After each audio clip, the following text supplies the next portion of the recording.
Defence is full proof. और बड़ी खबर आ रही है पाकिस्तान के लाहौर में बहुत बड़ा धमाका। बड़ी खबर इस वक्त पाकिस्तान के लाहौर में बहुत बड़ा धमाका हुआ है। ये बड़ी खबर इस वक्त हम आपको बता रहे हैं, पाकिस्तान के लाहौर में बहुत बड़ा धमाका हुआ है। इस वक्त की बड़ी खबर, पाकिस्तान के लाहौर में बहुत बड़ा धमाका हुआ है। ये बड़ी खबर इस वक्त हम आपको बता रहे हैं, पाकिस्तान के लाहौर से, जहां पर बहुत बड़ा धमाका हुआ है। ये बड़ी खबर इस वक्त हम आपको बता रहे हैं, पाकिस्तान के लाहौर में बहुत बड़ा धमाका हुआ है। बहुत दूर तक आवाजें इसकी सुनी गई हैं, काफी दूर तक लाहौर में धमाके की आवाज सुनी गई है। पाकिस्तान के लाहौर में बहुत बड़ा धमाका हुआ है, काफी दूर तक सुनी गई है लाहौर में धमाके की आवाज। तो काफी दूर तक लाहौर में धमाके की आवाज सुनी गई है। पाकिस्तान के लाहौर में बहुत बड़ा धमाका हुआ है। बड़ी खबर हम आपको बता रहे हैं, काफी दूर तक इसकी आवाज सुनी गई है। काफी दूर तक लाहौर में धमाके की आवाज सुनी गई है। पाकिस्तान के लाहौर में बहुत बड़ा धमाका हुआ है, काफी दूर तक लाहौर में धमाके की आवाज सुनी गई है। मेजर आशीष चतुर्वेदी जी भी हमारे साथ है। आशीष जी, सबसे बड़ी बात यह है कि जिस तरीके से भारत प्लान वे में एक्शन कर रहा है और पाकिस्तान के हर एक्शन को पूरी तरह से हम परास्त कर दे रहे हैं, भारत की स्ट्रेटजी अब आगे क्या होनी चाहिए? अभी जो अब टीवी स्क्रीन पे आ रहा था कि आईएमएफ से जो है पाकिस्तान को मदद मिल रही है जी, ये एक दुखद चीज है हम लोगों के लिए, क्योंकि ये जो पैसा इसको मिलेगा ये इससे अपने आप को मजबूत करेगा, केवल हथियार खरीदेगा, आतंकवादियों की फंडिंग करेगा, उनको और ज्यादा इधर उधर से रिक्रूट करेगा भारत में हमले करने के लिए। मेरा ये मानना है कि भारत की जनता, भारत का मन अब केवल पाकिस्तान के ड्रोन के टुकड़े नहीं देखना चाहता, वो उसका मलबा नहीं देखना चाहता, वो पाकिस्तान का मलबा देखना चाहता है। और हमें अब अपनी नीति, पूरी रणनीति उस हिसाब से बनानी चाहिए कि हमें पीओके को लेना है और पाकिस्तान को बिल्कुल निस्तो नाबूद खत्म करना है। हमें पूरी प्लानिंग अपनी उस तरह करनी चाहिए। विदेश के कई जो देश हैं वो काफी चीजें बोल रहे हैं, देखिए हमें उन चीजों पे फोकस नहीं करना है, हमें फोकस्ड रहना है अपनी रणनीति पे।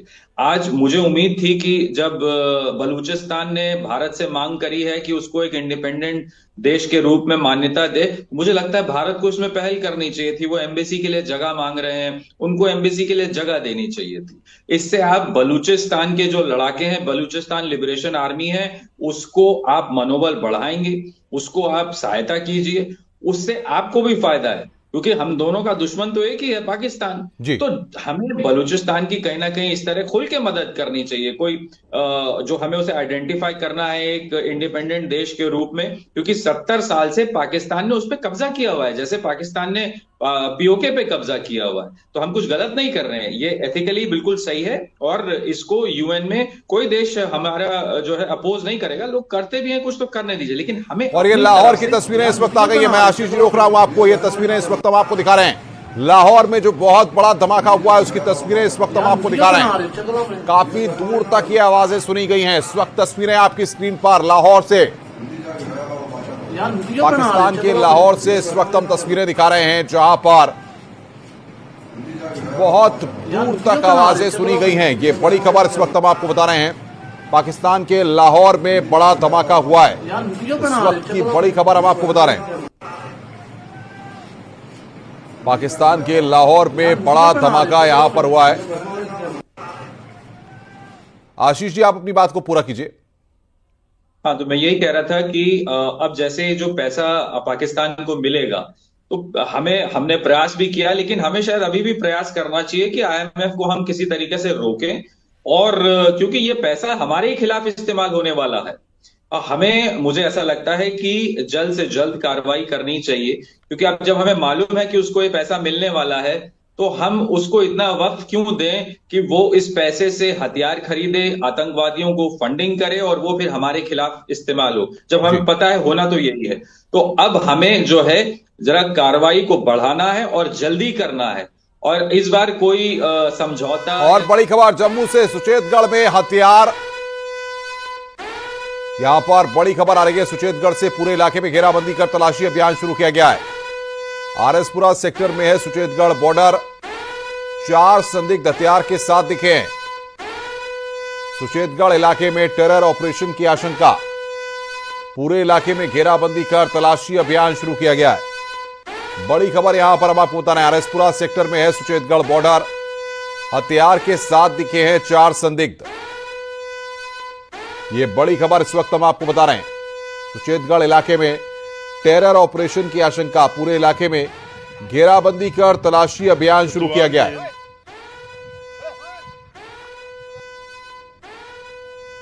तो बड़ी खबर यहां पर इस वक्त हम आपको बता रहे हैं। आशीष जी हमारे साथ बने हुए हैं, त्यागी जी हमारे साथ बने हुए। त्यागी जी, जिस तरीके से अलग अलग जगहों पे हम देख रहे हैं कि कहीं ना कहीं सीमा के आसपास भी कुछ लोग ऐसे सक्रिय हैं जो टेररिस्ट एक्टिविटीज को अंजाम दे रहे हैं, कुछ संदिग्ध भी पकड़े जा रहे हैं। तो क्या माना जाए, सीमा के पार भी और सीमा के इधर भी कुछ ऐसे लोग हैं जो स्लीपर सेल्स के तौर पर काम कर रहे हैं? जो सीमा के अंदर है वो हमारे लिए ज्यादा खतरनाक है। और thank you very much for giving me to complete my talk. अब बीच में मत रोकिएगा सर। मैंने आपको ये बताया था कि हमारे पास एयर डिफेंस का सफिशिएंट ताकत है। ऐसे ही हमने ये भी बताया था कि ऑफेंसिव कैपेबिलिटी है, वरना उनकी 4 सिटी के एयरफील्ड और उनके 2 हवा नेट को गिराने की ताकत हमें नहीं होती। हमने इसी लाहौर में इसलिए गड्ढा कर पाए क्योंकि हमने उनका एयर डिफेंस सिस्टम पहले ही नष्ट कर दिया था, यानी ऑफेंसिव ताकत और डिफेंसिव दोनों। और फिर ये मिलिट्री स्ट्रेटेजी के खिलाफ होगा अगर हम दुश्मन पर तब वार ना करें जब दुश्मन सबसे ज्यादा कमजोर हो। इतिहास में पाकिस्तान इतना कमजोर कभी नहीं हुआ जितना आज है।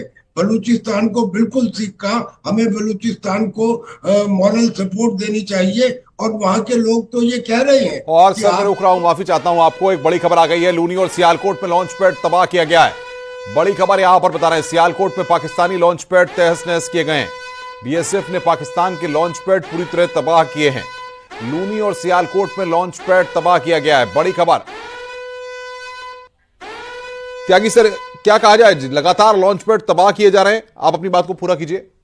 अच्छा, मैं ये कह रहा हूं जैसे क्वेड ऑफ नेशन है पाकिस्तान के दोस्त चाइना को कन्फ्रंट करने के लिए, यानी कि अमेरिका, जापान, ऑस्ट्रेलिया और इंडिया, ऐसे ही एक क्वेड ऑफ टेरर आज की तारीख में एग्जिस्ट करता है पाकिस्तान के खिलाफ, जिसमें बलूचिस्तान लिबरेशन आर्मी है, तहरीक तालिबान पाकिस्तान है, इस्लामिक स्टेट खुरासान है और अफगानिस्तान का वो तालिबान है जिसे पाकिस्तान अपना दोस्त समझता था। लिहाजा ऐसी कमजोर स्थिति में हमें पाकिस्तान के ऊपर अटैक करना चाहिए। पहले 1971 में 2 हमले हुए थे।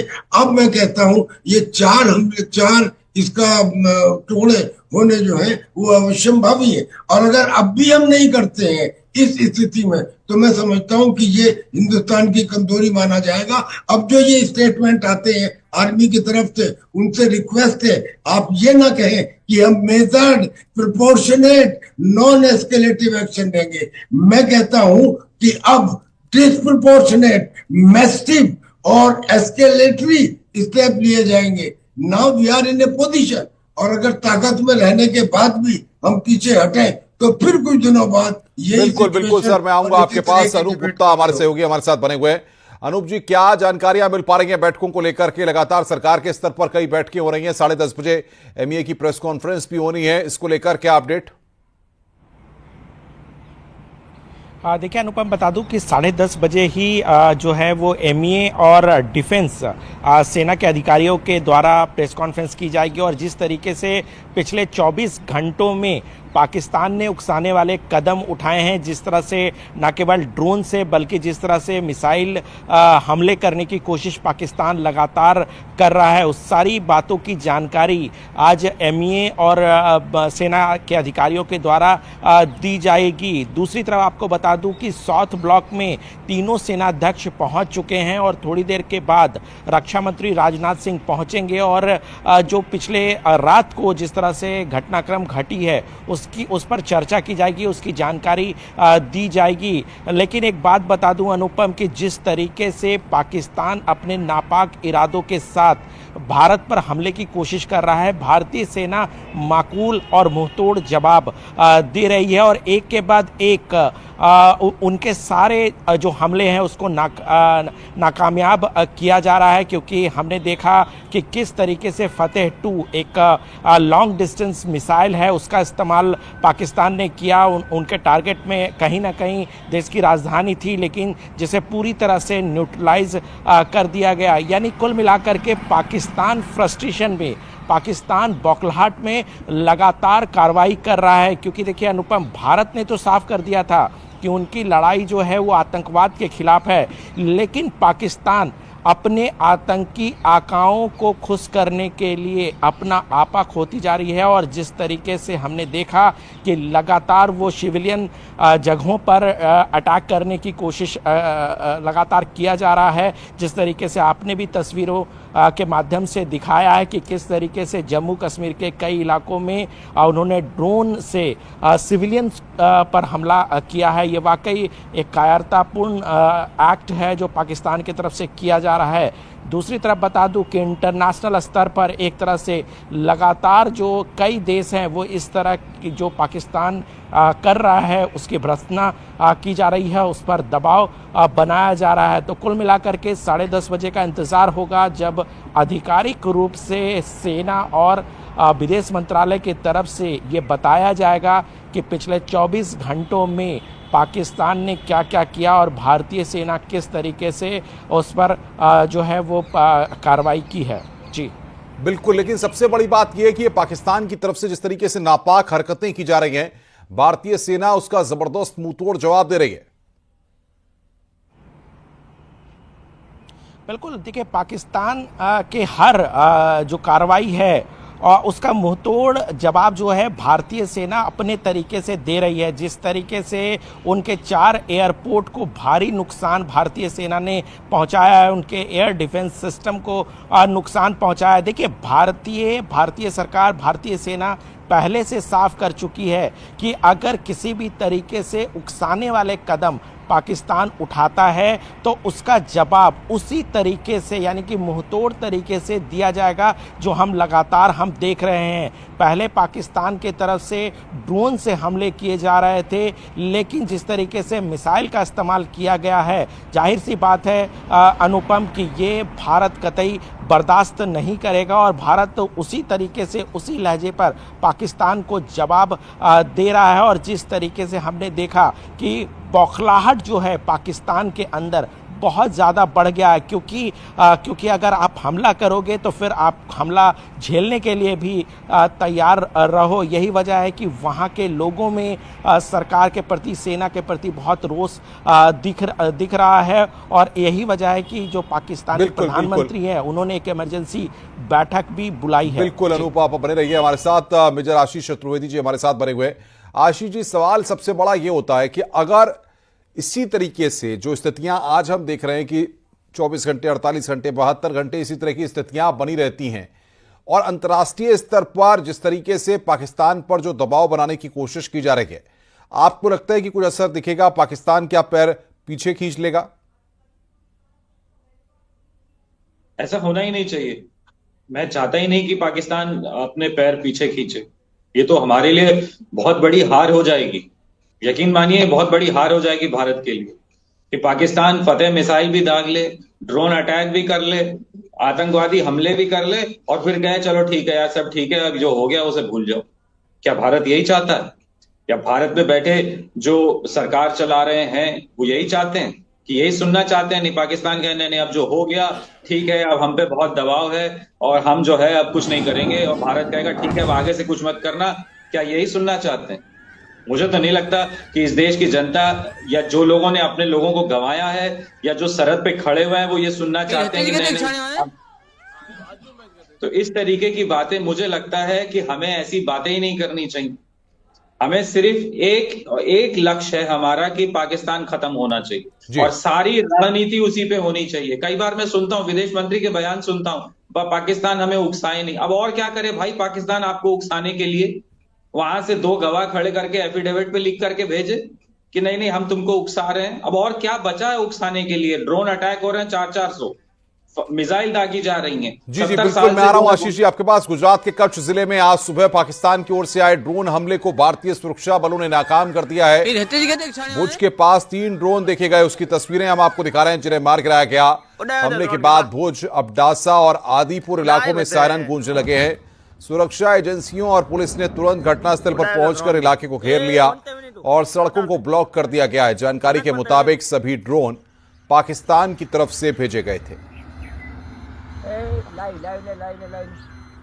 तो लगातार खास मेहमान हमारे साथ बने हुए हैं। आशीष जी, जो बात आप कह रहे हैं, लेकिन सवाल यहां पर यह है कि जो स्थितियां इस वक्त हैं, या तीनों सेनाओं की या सरकार की जो स्ट्रेटेजी है, क्योंकि जो स्टेटमेंट्स इससे पहले सामने आए थे उसमें लगातार पीस की बात हो रही थी, शांति की बात हो रही थी, युद्ध न करने की बात सामने आ रही थी। तो ऐसे में पाकिस्तान को तबाह करना, पाकिस्तान के टेररिस्ट कैंप्स को हमने तबाह किया, अब पूरी तरह से पाकिस्तान को निस्तनाबूद कर देना, क्या लग रहा है कि सरकार की स्ट्रेटेजी में है?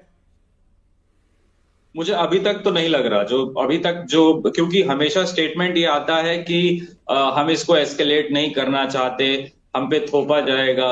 अब पाकिस्तान और क्या करे? जो मैं कह रहा हूं कि क्या करे भाई पाकिस्तान, जिससे आपको लगे कि वो आपके ऊपर युद्ध थोप रहा है।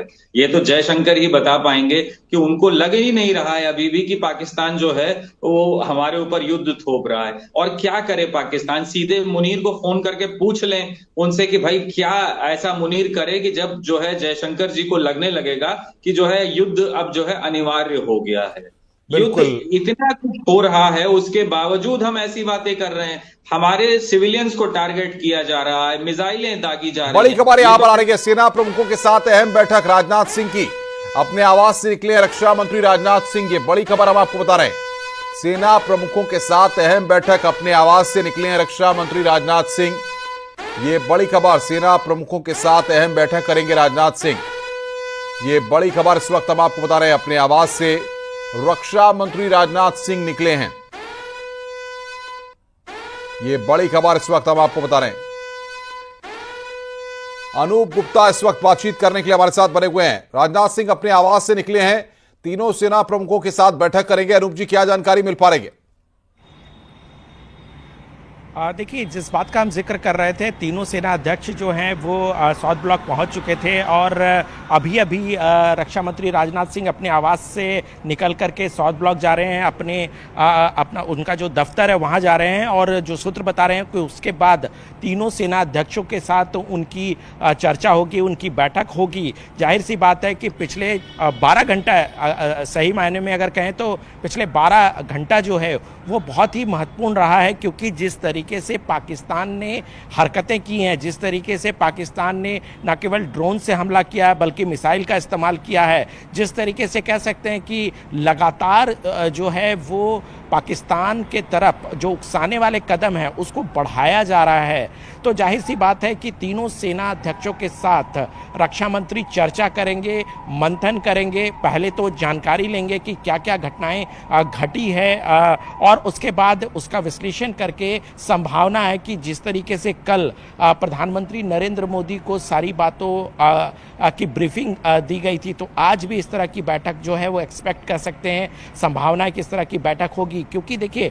लगातार प्रधानमंत्री नरेंद्र मोदी पूरी स्थिति पर नज़र बनाए हुए हैं। लगातार जो NSA अजीत डोभाल है उनको हर पल पल की जानकारी NSA अजीत डोभाल की तरफ से दी जाती है, क्योंकि कल भी हमने देखा कि एक मैराथन बैठक 7 LKM में चला था, जिसपे सबसे पहले तीनों सेना अध्यक्ष और राजनाथ सिंह के साथ बैठक हुई थी और उसके बाद जब वो बैठक खत्म हो गई तो फिर विदेश सचिव थे, विदेश मंत्री थे और NSA अजीत डोभाल थे, जिनके बीच में लंबी मंत्रणा हुई थी।